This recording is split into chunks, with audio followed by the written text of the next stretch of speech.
Hi, I'm Kev Roberts, the host of Northern Soul Time, and we'll be talking about some serious Northern today with one of the top collectors and DJs in the UK. My guest is Ted Massey. Hi, Ted. Hi. Good Kev, to speak to you. Yeah. Great.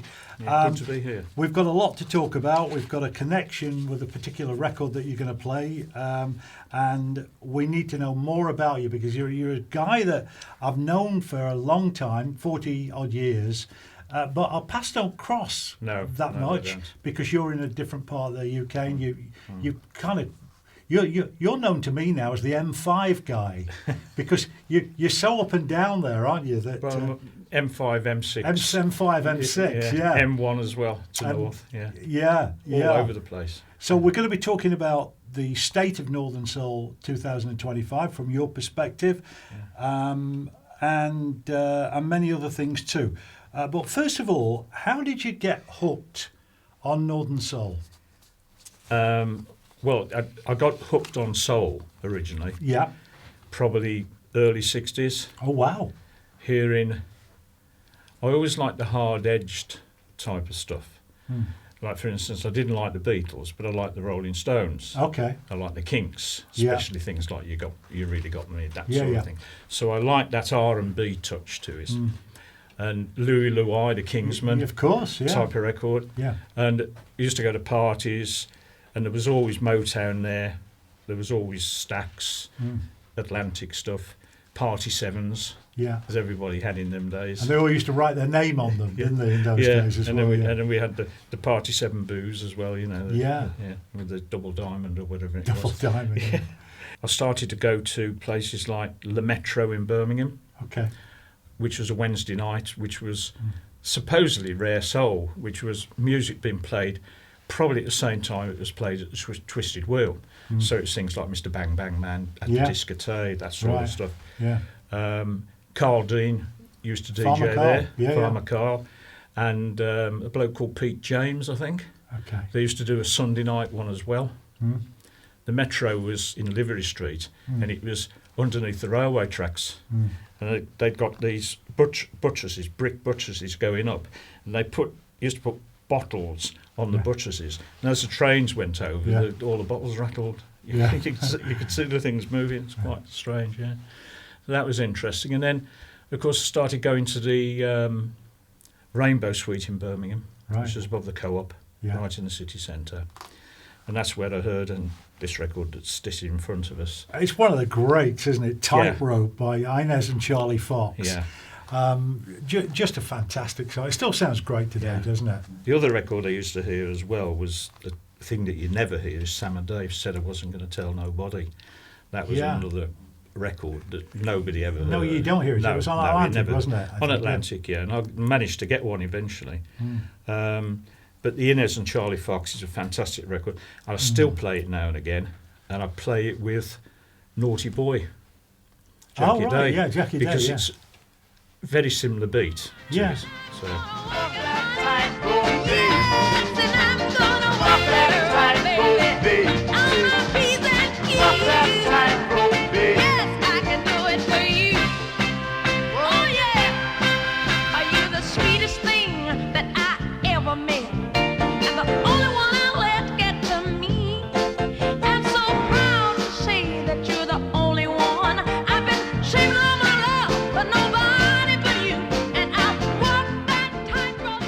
In terms of you being a jobbing DJ and playing your wares, where did that all start? Because obviously you and I met in the 80s, so I was aware of you then. But were you spinning in the 70s? No. I basically, I was collecting records, buying records, and going to little venues. Yeah. And then I got married, 72. Right. And that basically killed everything. Yeah. I was buying records occasionally, and I was buying the magazines and reading about it. And in fact, I think I heard you on BRMB radio. Could have been. With Nicky Steele. In the 70s, talking about Wigan and such like. I don't know who, there was you and somebody else that was on. I did, strangely enough, I did quite a few gigs in Birmingham, which I've never done since. No. I'm talking about the Blue Duck at Smethwick with Barmy Barry and places like that. Yeah. It was in the days of, you remember that stuff like Ghost in My House was in the charts. Yes, yeah. And then in about 1983, I was listening to Radio 2 and they had the Motown story on, and I thought, well, I'd get the records out. Started playing them, I thought. Oh, you'd kept them, had you? I'd kept them, yeah. I'd got a few American ones, things like the Young Hearts I'd got and things like that, but mostly UK stuff. Yeah. And I started buying again then. And then I was in a record shop in Birmingham one day, Lester Mariner's shop, Second City Sounds, and I met Tony Reynolds, who's a Birmingham DJ. Okay, I know Lester, by the way. I don't know Tony, but I know Lester. Tony Reynolds has been around the Birmingham area for years. He used to do a lot of DJing down south in Plymouth, and such like, because he was in the Navy at the time. Yeah, and anyway, got chatting to him, and he says he ran Sunday all day at a pub called the Outrigger, which was in the city centre. In Birmingham? Yeah, in Birmingham. Yeah. And he said, why don't you come on a Sunday afternoon? And it starts at 2:00. Come along on Sunday afternoon and just play the first 2 hours. There won't be many people there, but there'll be a few. And play your records for a couple of hours for me. Wasn't paid or anything. I just wanted to do it. So a bit of experience, And when I first started, I didn't really want to speak on the mic, so I was just putting the records on and that. And just to interject, Ted, I always felt that Birmingham, although it's the second city, wasn't that hot for Northern. But if you come out a few miles, once you start getting into the Wolverhamptons and the Dudleys, it's phenomenal. Yeah, it is. It's got a huge fan base. Is that still the case today? Yeah, I think it is. Birmingham's almost a desert for Northern soul. But great for funk, reggae. Yeah, a little bit like Liverpool was for us in the north. Yeah. And strangely enough, of course, you had those quite famous all days at the Locarno on a Sunday. Yes. And yet even that didn't help really. Yeah. It's strange how it never took off really. So by this time you're in the early 80s. You're starting to become a DJ, get interested in it all again. And what were you playing? Were you playing the traditional oldies, or were you weren't locked on to the upfront new stuff back then? Were you? I tried to keep away from the absolute out-and-out oldies. So I'd prefer to buy things like classics, So Glad That I Found You, and that sort of stuff. And I liked J.D. Bryant's, and I liked the Magnetics, I Have a Girl. And around the Midlands area, I was the only DJ really that had that sort of stuff. Nobody else had it. And that's a great time for me to. I can't even get in this box. You've even sealed it down, Ted. But let's see what's in that magic box, because there is a connection with this next single that Ted is going to show us to our relationship. And here it is. This is a label that's very sought after, of course, all over the world, Shrine. And this was a single that originally belonged to me before I met Ted. And I, at the time, thought, because things were changing in the early 80s, I was still a relic, a leftover from the Wigan era, and it was still very much, I was a Young Hearts man, and Eddie Foster man. So when I heard it, I remember saying distinctly, wow, that's a great soul record. But I didn't think it was a great Northern soul record. No. So at the time, a fellow from the Mansfield area called Jim Wensiora was actually dating my sister. Right. So Jim got into my good graces and started to buy some records from me. And I sold him the J.D. Bryant. I think it then went on a little bit of a journey on its own. And it ended up with it went Ted. It went when Jim sold up. It went to KEV Darge. Yeah, and nobody had. I think Jim had done a few tapes for people, but there was really nowhere to hear it. Yeah. So I said to Kev, I said, "Can you do me a tape?" Yeah. This was, I can't remember, probably 87, 88, and. About 3 months later, I get a phone call, and he says, "Mr. Massey," in his Scottish accent. He says, "Do you want J.D. Bryant?" I says, "Yeah." I says, "I still want a recording." He says, "No." He says, "Do you want to own it?" Yeah. And I said, yes, I do. So he told me. I knew how much he paid Jim for it. Yeah. It's 300 quid, believe it or not. Right. So Quite a lot of money, though, still in but at that time. And then he said you can have the Kairos as well. Wow. So I paid $650 for the two. Beautiful. And he gave them to. I paid him, and he gave them to Rob Smith.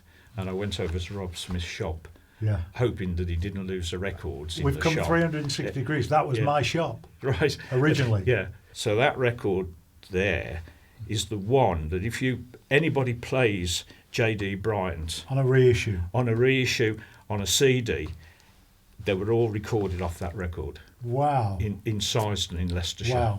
Wow. So I better touch it one more time because I haven't touched it for 40 odd years. So if Ted Massey decided to sell that record today, what would it cost, Ted? Somebody's offering me 12,000. 12,000. A pretty decent investment on. Yes.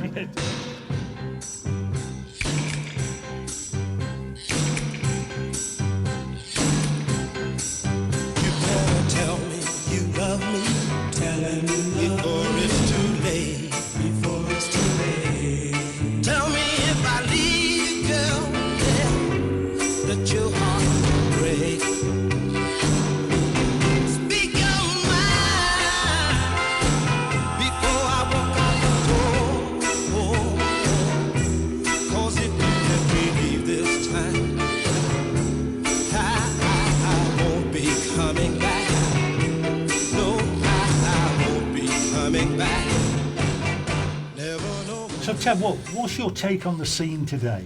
I mean, you see all the different venues, you see what everybody else is doing, different promoters, etc. What's your take on it? You've got the funky, the funky edge type of thing. Yeah. So there's a weekender at Eastbourne which gets really busy apparently with. So it's playing funky edged. You then got you've got the Dark Horses at Tamworth, and they're playing funky edged northern and garage. Oh right. So garage is coming into it more and more. Okay. KEV Darge will be pleased. Yeah. I'm not sure they go as far as KEV played, but there are records coming into it. There's things like record by Easy called Grooving Along, which is very popular, and that's garage. But that's now being played at Northern Soul venues as well, right? Because of the beat and the speed and everything else of it. And you've still got the modern. You've got modern, and you've got things like Ashby, where they're playing crossover modern. Sunday afternoon soul. So there's a lot of Sunday events. There seems to be a proliferation of Sunday venues now. And of course, there's a lot of afternoon sessions now. Yes. Coming from the East Midlands, there's a hotbed. I don't know what it's like in the West Midlands, but in the East Midlands, we're seeing Wednesday afternoons, Tuesday after 4. You know, I mean, 4 p.m. till 8 p.m. It's almost like, do we get a bingo card as well? It's strange. Yeah, I think it's because they're obviously most people will go there are retired. Yeah.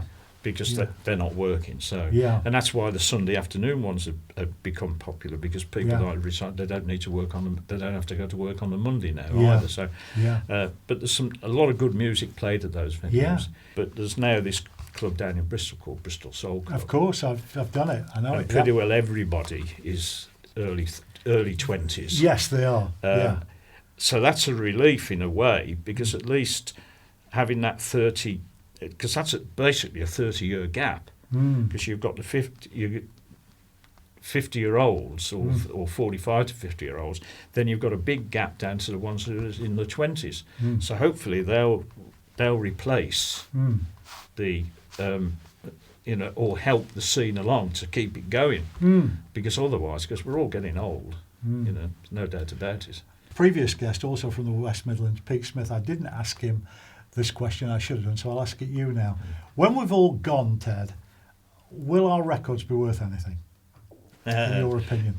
I mean, we'll be leaving them to somebody. Let's say we've not sold them. Can they enjoy the fruits of our labour with these records, or are they going to be? I really or do you think don't are they know. going to be worth pennies? I don't think they'll be worth pennies, but the age that I am now, my family, who will obviously inherit them, if I don't sell them before then, will probably still be able to get a reasonable amount of money for them. Yeah, because they are rare. They are rare artifacts, aren't they? They're antiques. You've got a big scene in Europe. Yes.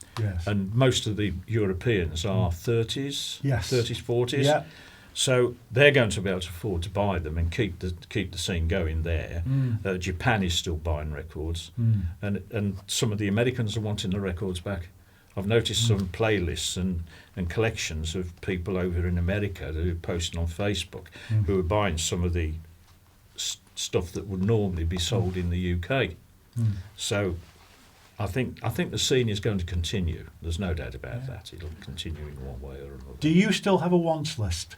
Are you slowly ticking things off the wants list, or have you got everything you need?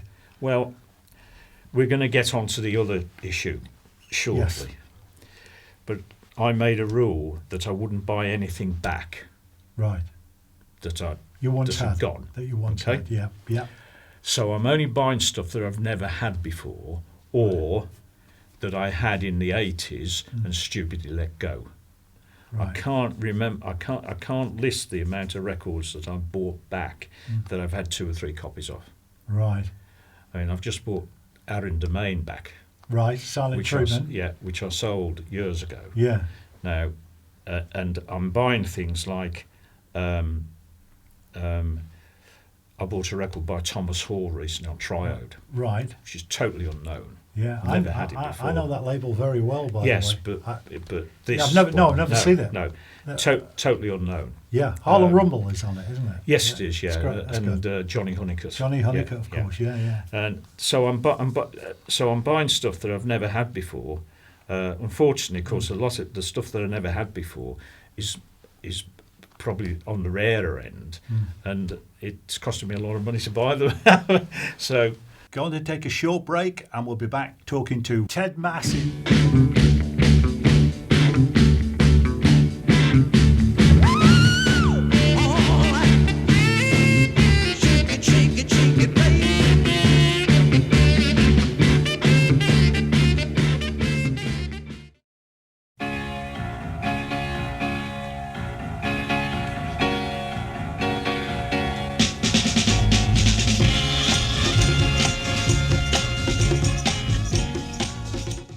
On a darker note, you and I have got something in common. Back in 1993, I had my main DJ box stolen. Yeah. And obviously, you can imagine the first 24 hours, it was heartbreaking. Won't really go into detail, it's so long ago.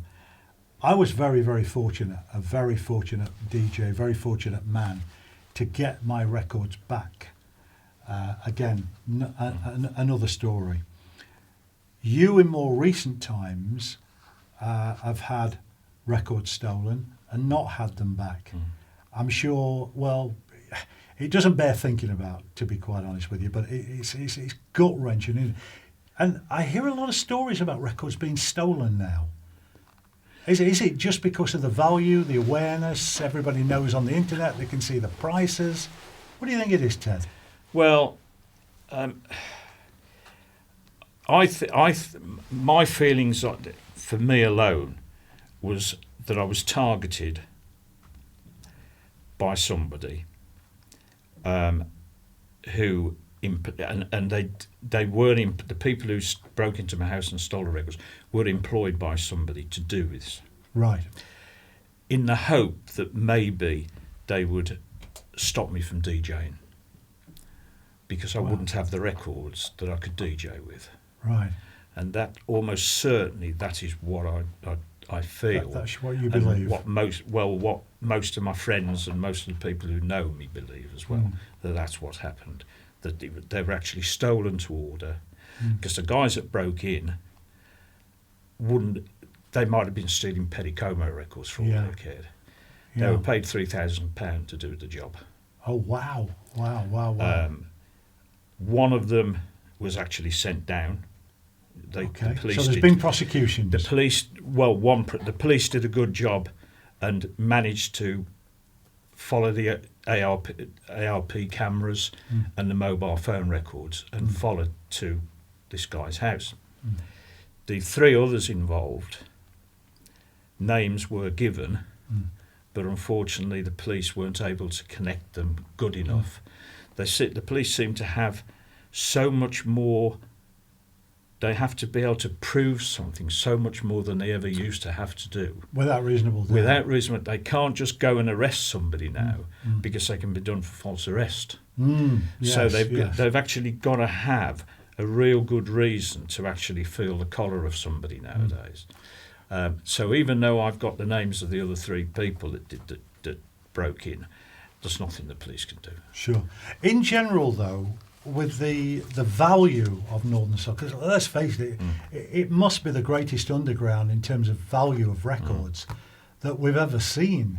I mean, I don't see this. I'm not at a lot of events. Obviously, I'm an event organiser, but I'm in my own events, so I'm sort of in a bit of a bubble, really.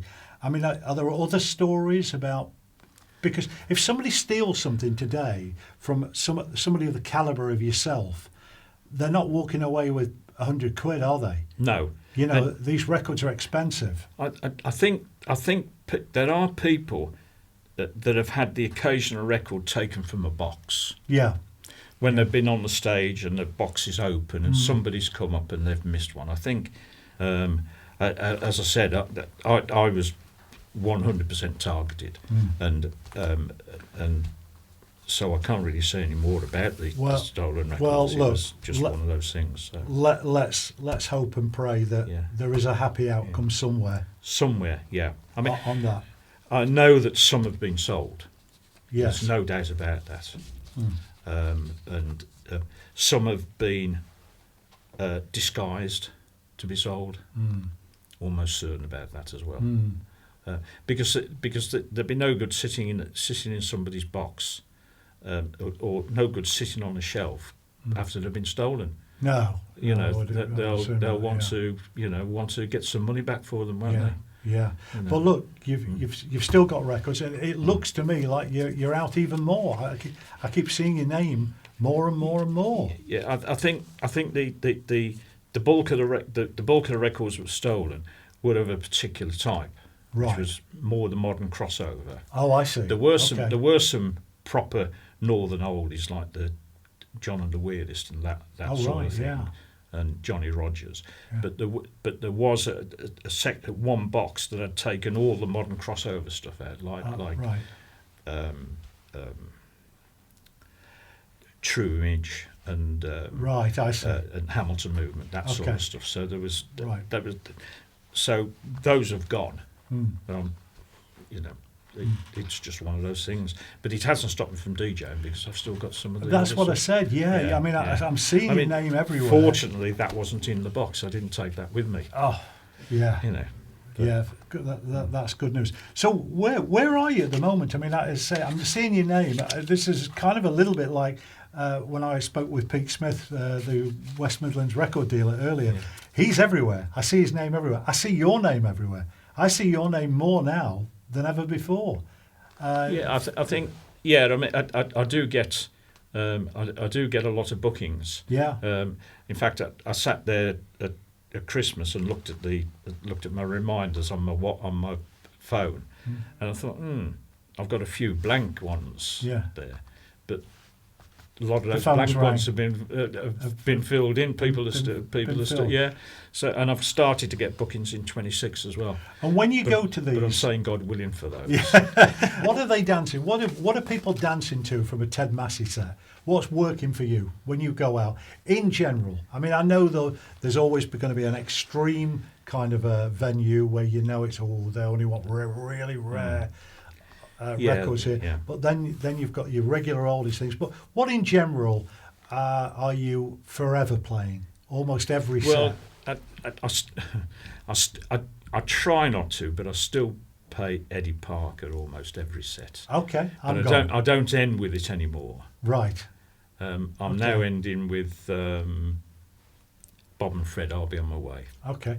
I mean, Eddie Parker is far bigger today than it ever was back in the day, in my opinion. It's bigger yeah, now. probably It is. is, Yes, it is. yeah, probably is. A lot of R&B. Okay, you've got a liking for R&B, have you? Well, the crowd have got a liking for R&B. The oldest crowd Yes. have got a liking for R&B. Yeah, that's true. Because it's easy to dance to. It's got yeah. that. For instance, things like J.T. Parker, Yeah. Danny Owens, Yeah. Mike Pedersen, Yeah. Charles Sheffield. Yes. Five Royales. Yeah. That sort of stuff, and they like it because it's easy to dance to, and it's got is, that yeah. kind of jerky beat to it. And I'm playing on Friday. I was at a venue in Nottingham, and I played Arthur Griswold, Pretty Mama Blues, Okay. which is a real obscure thing, really, Yeah. and probably only ever played on the R&B on the proper R&B scene, and yet it filled the floor. So. But you're taking a lot of pleasure if you help them cross over to the mass oldies market. Yeah. Job done. The pleasure is seeing people dance. Yeah. I can't be doing it leaving the floor empty for two No. or three. You know, one is okay, two at a push, Mm. but after that, then you're not doing the right thing, are you? No. You're getting paid to do a job, and it's nice to introduce. I've got two or three things that I play now that only a few have got, and I'm trying to push those. Yeah. And you're still playing modern things as well. Got a few modern things, but Yeah. because most of it was stolen, so Yeah. I can't play. Right. The rare modern. Yeah. Got the normal modern stuff. Yeah. But and they do like a spectrum. Oh, it's great. Well, it's been great talking to Ted Massey today, and thanks for watching. See you next time for another episode of Northern Soul Time. To listen to some of the great music we've been talking about today, click the links below. If you want to buy great Northern Soul music, visit charlydirect.com.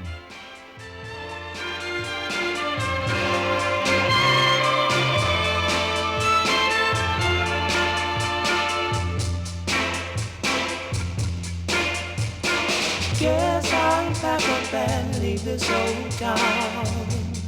Sorry you can't stay. My old girl just put me down, and I guess I'll be on my way. On my way. The only thing I had that meant so much to me, I let you get away. People, I'm thankful for your sympathy, but I guess I'll be on my way.